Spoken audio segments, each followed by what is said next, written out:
Hi friends, welcome on my channel chem Vidya यानी कि chemistry विद्या। आज हम जिस टॉपिक पर डिस्कशन करेंगे वो है टॉटोमरिज्म या डायनेमिक आइसोमरिज्म, जो कि एक इम्पॉर्टेंट पार्ट है ऑर्गेनिक केमिस्ट्री का। और प्लीज गाइज, अगर आप लोगों का यूपीएससी नोमेनक्लेचर नहीं आता है तो इस लेक्चर को देखने से पहले इससे पहले वाला लेक्चर जरूर देखें जिसमें यूपीएससी नोमेनक्लेचर सिखाया है, क्योंकि अगर हमें कीटो और इनॉल ग्रुप की नॉलेज ही नहीं है तो हम इस चैप्टर को कैसे पढ़ेंगे। तो इससे पहले हमें आईयूपीएससी नोमेनक्लेचर आना जरूरी है, तो आप वो देखें क्योंकि ये बेस है ऑर्गेनिक के, और वो हमें ये बताता है कि फंक्शनल ग्रुप्स आखिर दिखते कैसे, और उन फंक्शनल ग्रुप्स को वैसे ही लर्न करना जो कि प्रायोरिटी ऑर्डर सीरीज में वो लिखे जाते हैं, क्योंकि वो एक इम्पॉर्टेंट पार्ट है आईयूपीएससी नोमेनक्लेचर का। So let's start tautomerism. तो इसमें दो पार्ट होते हैं, कीटो और इनॉल। कीटो ग्रुप होते हैं जो C डबल बॉन्ड O और C के दोनों तरफ डबल बॉन्ड एक सिंगल बॉन्ड होते हैं, और इनॉल ग्रुप होता है इन प्लस ऑल, यानी कि इन यानी डबल बॉन्ड और ऑल यानी OH ग्रुप या कि एल्कोहलिक ग्रुप। ठीक है, अब इनको किस तरह से लिखते हैं? जब इसको इनॉल बोलते हैं, डबल बॉन्ड और OH ग्रुप ये दोनों सेम ही कार्बन से जुड़े हुए होते हैं तो इसे इनॉल ग्रुप बोलते हैं। दूसरा हमारे पास इंपॉर्टेंट नोट है कि acidic alpha H must be present at sp3 carbon या sp3 एटम। तो इसका मतलब ये है कि हमारे पास जो C डबल बॉन्ड O इसके दोनों तरफ C है, तो ये दोनों कार्बन क्या हो गए? Alpha carbon. अब इन दोनों में से किसी एक कार्बन पर हाइड्रोजन होना जरूरी है, कंपलसरी कंडीशन है, किसी एक पर होना जरूरी है। दोनों पर हो तो कोई बढ़िया बात है, ये तो दोनों पर ही है, पर किसी एक पर एक अल्फा हाइड्रोजन होना जरूरी है, क्योंकि इसके बिना हम टॉटोमरिज्म नहीं करा सकते हैं। अब ये तो कार्बन की बात हो गई। sp3 एटम्स कौन कौन से हो सकते हैं? नाइट्रोजन हो सकता है, सल्फर हो सकता है, और भी बहुत सारे एटम्स हो सकते हैं जो sp3 हो सकते हैं, इनकी कंडीशन sp3 हो सकती है। ठीक है, अब हम नेक्स्ट स्टार्ट करते हैं कीटो ग्रुप से, क्योंकि कीटो से इनॉल बनना ही टॉटोमरिज्म कहलाता है। RCH2 C double bond O CH3, तो ये जो ग्रुप है ये कीटो ग्रुप है। ठीक है, और इसके दोनों तरफ हमारे पास इधर CH2 है, इधर CH3, यानी हमारे पास यहाँ 2 अल्फा H है और यहाँ हमारे पास 3 अल्फा H है। तो ये हमारी कंडीशन बहुत बढ़िया है, क्योंकि हमारे पास दोनों तरफ ही हाइड्रोजन प्रेजेंट है। अब हमारे पास इसको हम चेंज करेंगे इनॉल ग्रुप में। तो इनॉल ग्रुप में जब हम चेंज करेंगे तो यहाँ डबल बॉन्ड आ जाएगा और यहाँ सिंगल बॉन्ड आ जाएगा। इसकी ट्रिक है ये, और ये ट्रिक कैसे है कि RCH और H, जो इधर से H था वो हमने एक H बाहर निकाल दिया और यहाँ पे सिंगल कर दिया। ठीक है,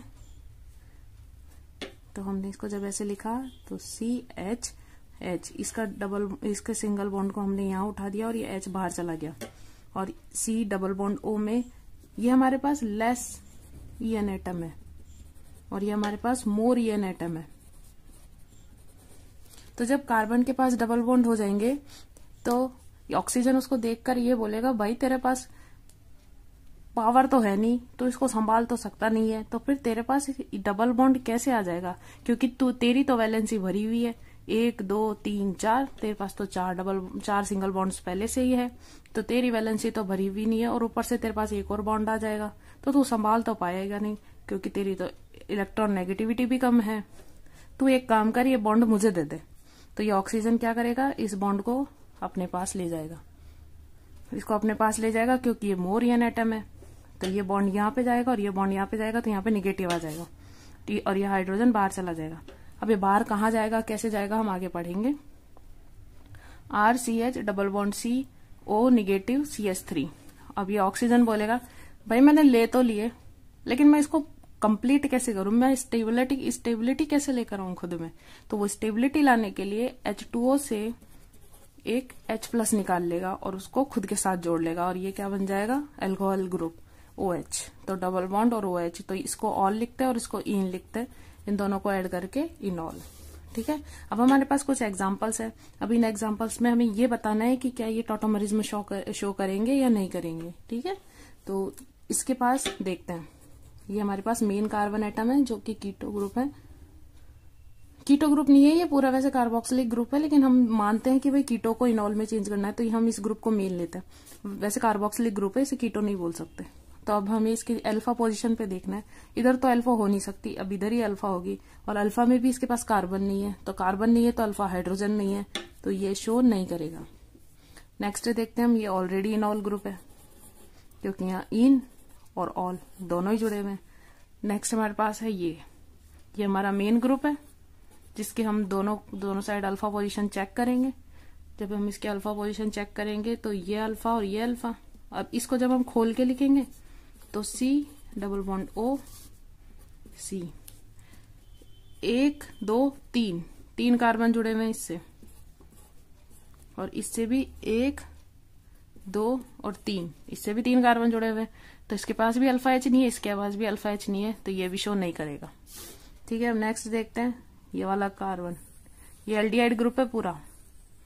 अब इसकी अल्फा पोजीशन ये है और एक ये है, इधर तो हमारे पास हाइड्रोजन है तो उधर तो हमें देखना ही नहीं है। इधर की तरफ हम देखेंगे ये कार्बन, तो इसकी वैलेंसी चेक करते हैं, 1 2 3 4 बॉन्ड कंप्लीट है, इसके पास कोई वैलेंसी बची हुई नहीं है जिसके पास हमारे पास हाइड्रोजन होना चाहिए। बाकी इस वैलेंसीज देखे, इस वाले कार्बन की 1 2 3 बॉन्ड है, यानी कि इसकी वैलेंसी कंप्लीट करने के लिए इसके पास एक हाइड्रोजन, इसके पास भी, इन सबके पास एक हाइड्रोजन है, लेकिन इससे कार्बन जुड़ गया इसलिए इसका हाइड्रोजन चला गया, तो इसके पास भी नहीं है, तो ये भी शो नहीं करेगा। अब इसे देखते हैं, ये हमारे पास कीटो ग्रुप है, ये इसके अल्फा पोजीशन, ये इसके अल्फा पोजीशन, यहाँ पे हमारे पास 3 अल्फा H है और यहाँ हमारे पास 2 अल्फा H है। इसके बाद हमारे पास लास्ट एग्जांपल है जिसमें ये ग्रुप है और इसकी ये अल्फा पोजीशन है और ये अल्फा पोजीशन है। यहाँ पर तो हमारे पास 1 2 3 कार्बन और एक ये 4, तो इसके 4 बॉन्ड कंप्लीट है और यहाँ पे कहीं भी हाइड्रोजन नहीं जुड़ने वाला, तो ये इसके पास अल्फा हाइड्रोजन नहीं है, और इसके पास 3 अल्फा हाइड्रोजन है, तो ये यहाँ से टॉटोमरिज्म शो करेगा। टॉटोमरिज्म की कि आखिर ये चेंज कैसे हो रहे हैं, तो इसके भी हमारे पास 2 मेथड है। तो अब दोनों मेथड चेक करते हैं, पहले बेसिक मीडियम में और एक फिर नेक्स्ट है एसिडिक मीडियम में। तो बेसिक मीडियम में क्या होगा, अल्फा कार्बन पे से अल्फा हाइड्रोजन OH के साथ बाहर निकल जाएगा, ये बाहर निकल जाएगा तो ये बॉन्ड उठ के यहाँ चला जाएगा और ये बॉन्ड आगे नेक्स्ट ऑक्सीजन पे चला जाएगा। अब ये बॉन्ड ट्रांसफर क्यों हो रहे हैं, क्योंकि ये मोर EN एटम है और ये हमारे पास लेस EN एटम है।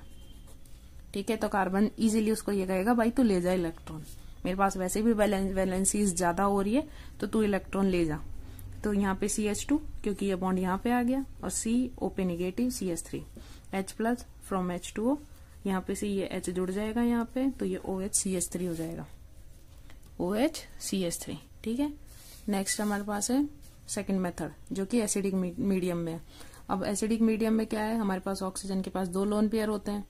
ऑक्सीजन बड़ा दानी आदमी होता है, भाई किसी को जरूरत है तो ले लो तुम मेरे से, तो ये क्या करेगा, एसिडिक मीडियम में से H प्लस को अपने लोन पेयर दे देगा, ये दे देगा तो खुद पे तो पॉजिटिव आ जाएगा। अब ऑक्सीजन भाई ऐसा हाई EN एटम है कि मेरे पास तो पॉजिटिव नहीं दिखना चाहिए, मैं भले ही अपने लोन पेयर किसी को दे दूंगा पर मेरे पास पॉजिटिव नहीं रहना चाहिए। तो ये क्या करेगा, कार्बन को ये कहेगा तू मुझे मेरे इलेक्ट्रॉन दे, तो ये इससे अपने इलेक्ट्रॉन ले लेगा।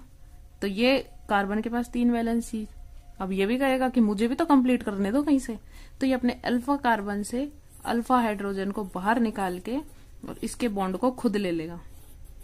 तो ये खुद ले लेगा तो यहाँ पे डबल बॉन्ड, ऑक्सीजन पे पॉजिटिव था, उसको बैलेंस करने के लिए इसने बॉन्ड उठा लिया और नेगेटिव और पॉजिटिव मिलके 0, और ये OH CH3। ठीक है, अब हमारे पास note, when enol form have aromatic character and hydrogen bonding then enol form is more stable from keto form. यानी कि हमारे पास कोई ग्रुप है जिसके अंदर,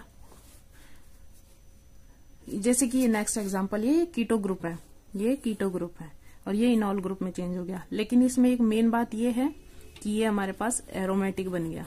एरोमेटिक यानी कि इसमें कंटिन्यूअस कॉन्जुगेशन है, ये यहाँ जाएगा, ये यहाँ पे, फिर ये यहाँ पे, फिर वो बॉन्ड उठ के यहाँ, ये यहाँ, ये यहाँ, यानी ये बॉन्ड घूमते ही रहेंगे और ये इनमें कॉन्टिन्यूअस कॉन्जुगेशन है। तो ये क्या है, एरोमेटिक।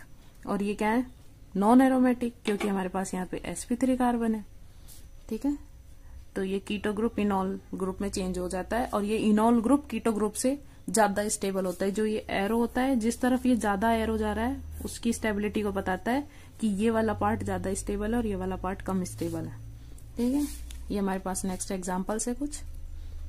नॉर्मली यहाँ क्या होता था कि जो नॉर्मल कंडीशन होती है,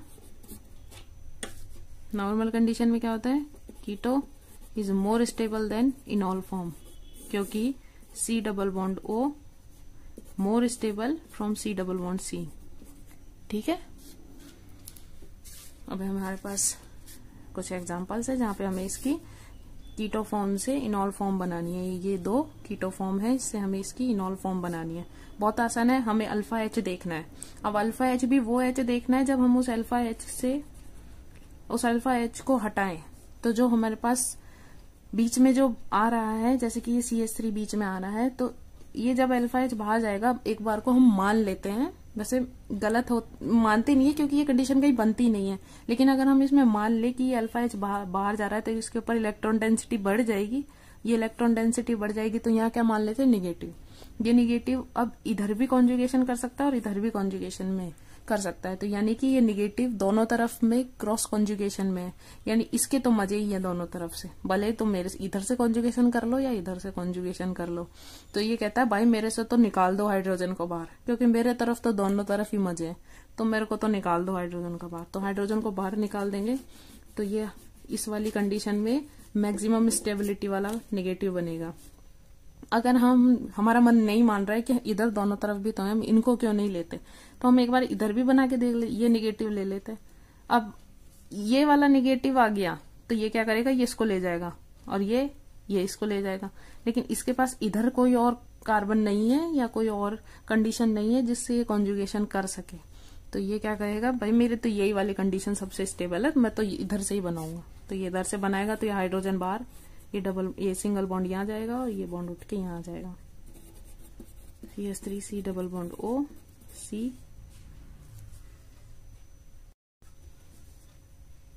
CH double bond C O negative, और निगेटिव जब H प्लस से जुड़ जाएगा तो यहाँ OH और ये CH3। अब हमारे पास एक चीज और है, सेकंड क्वेश्चन है हमारे पास ये, तो बहुत सिंपल से क्वेश्चन है, बस हमें ये पता होना चाहिए कि आखिर कंडीशन कौन सी होनी चाहिए। तो ये इसकी अल्फा पोजीशन, ये इसकी अल्फा पोजीशन, यहाँ पे भी 2 हाइड्रोजन है और यहाँ पे भी 2 हाइड्रोजन है। तो हम किसी भी एक तरह से पहले टॉटोमरिज्म करवाते हैं।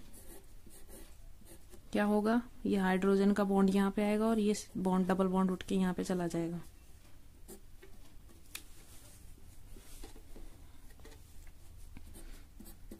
और निगेटिव आना चाहिए, निगेटिव के साथ एक हाइड्रोजन जुड़ जाएगा तो ये OH हो जाएगा। अब क्या मुझे इसका टॉटोमरिज्म करवाना चाहिए इस वाले ग्रुप का या नहीं करवाना चाहिए? तो हम यहाँ पे क्या देखेंगे कि नहीं करवाना चाहिए, क्योंकि हमारे पास ये हाइड्रोजन और ये ऑक्सीजन के लोन पेयर दोनों आपस में जुड़ के एक हाइड्रोजन बॉन्ड बना लेंगे, जो कि एक स्टेबल कंडीशन है। तो यानी कि यहाँ पर इनॉल ज्यादा स्टेबल हो जाएगा कीटो ग्रुप से, क्योंकि हाइड्रोजन बॉन्ड प्रेजेंट है H और ऑक्सीजन के बीच में।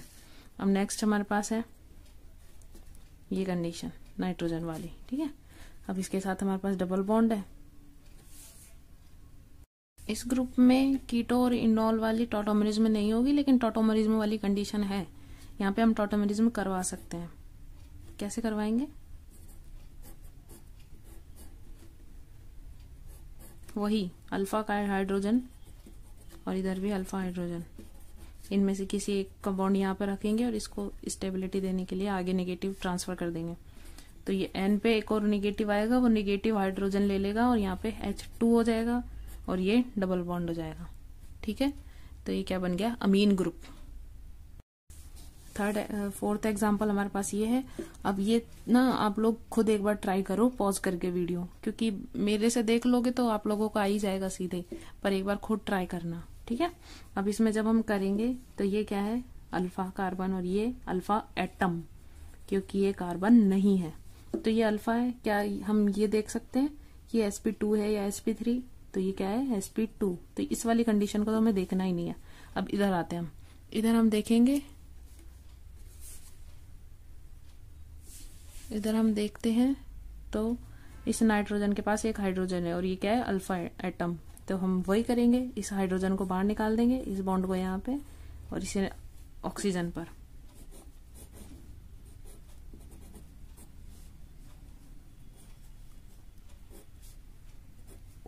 निगेटिव आएगा वो H से जुड़ जाएगा और ये OH बन जाएगा। तो ये एक एरोमेटिक कंपाउंड हो गया। और एरोमेटिक कंपाउंड ज्यादा स्टेबल होते हैं नॉन एरोमेटिक कंपाउंड से। ये नॉन एरोमेटिक क्यों है? यहाँ पे एक sp3 एटम प्रेजेंट है इसलिए। अब ये हमारे पास नेक्स्ट एग्जांपल है। ये एग्जांपल इस वाले एग्जाम से जस्ट पहले वाले एग्जांपल है, वैसे ही सॉल्व होगा और बहुत इजीली सॉल्व हो जाएगा। ये इसके भी अल्फा कंडीशन ये है, अल्फा पोजीशन ये है। तो इस पे यहाँ पर 2 हाइड्रोजन है और इसमें भी यहाँ पे 2 हाइड्रोजन है। किसी भी एक तरफ से लेके इसे हम सॉल्व कर लेते हैं।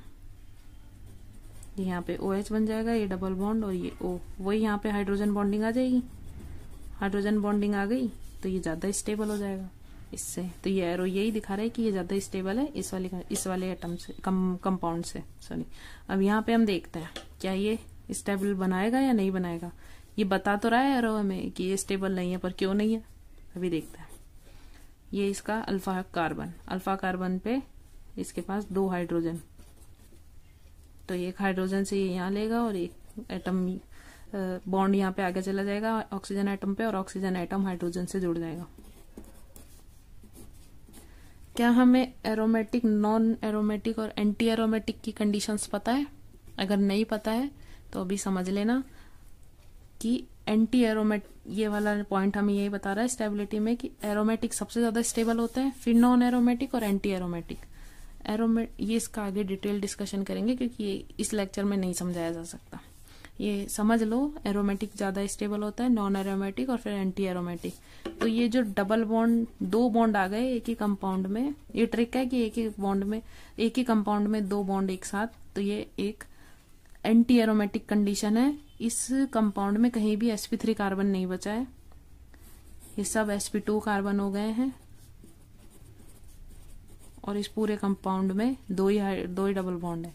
तो ये एक एंटी एरोमेटिक है और मैं इस पे डिटेल डिस्कशन इस वाले वीडियो के बाद में बनाऊंगी, ठीक है। तो ये ज्यादा स्टेबल हो जाएगा क्योंकि ये नॉन एरोमेटिक है। नॉन एरोमेटिक क्यों है? क्योंकि इस वाले कंपाउंड में एक sp3 कार्बन है और बाकी sp2 है।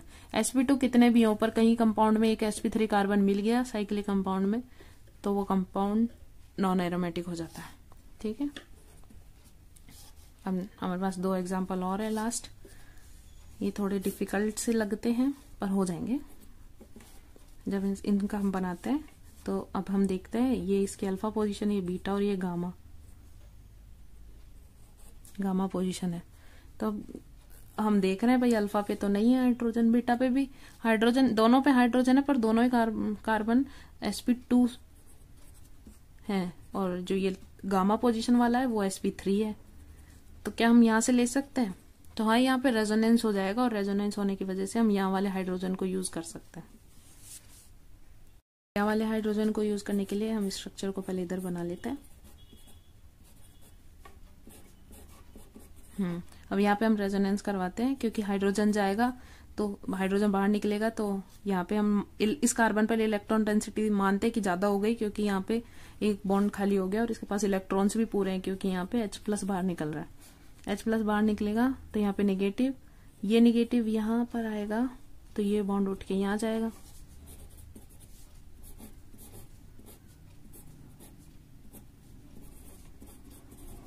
अब ये बॉन्ड यहाँ पे तो ये ऑक्सीजन पे,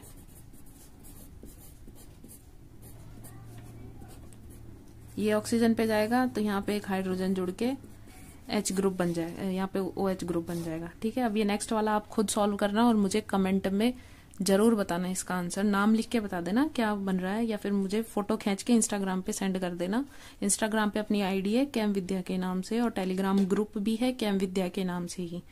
लास्ट में हमारे पास ये एक इम्पोर्टेंट एग्जाम्पल है जिसे हमें ऐसे ही लर्न करना पड़ता है क्योंकि इसकी मैकेनिज्म हमारे कोर्स में नहीं है इसलिए। तो ये C डबल बॉन्ड दोनों कीटो ग्रुप है जो कि OH एल्कोहलिक ग्रुप में चेंज होकर बेंजीन 1,4 डाइऑल बना लेते हैं 2H+ 2 इलेक्ट्रॉन की प्रेजेंस में एसिडिक मीडियम में, ठीक है। और एक ये पॉइंट है कि keto group normally enol group से स्टेबल होता है क्योंकि इसके C डबल बॉन्ड O ज्यादा स्ट्रॉन्ग बॉन्ड है as compare to C double bond C। यहाँ पे इन दोनों की इलेक्ट्रॉन नेगेटिविटी में अंतर होता है और यहाँ पे इन दोनों में कोई डिफरेंस नहीं होता है, ठीक है। Thanks for watching. My channel and complete lecture, it may be helpful for you. तो प्लीज़ लाइक और सब्सक्राइब जरूर कर लेना चैनल को। Thank you.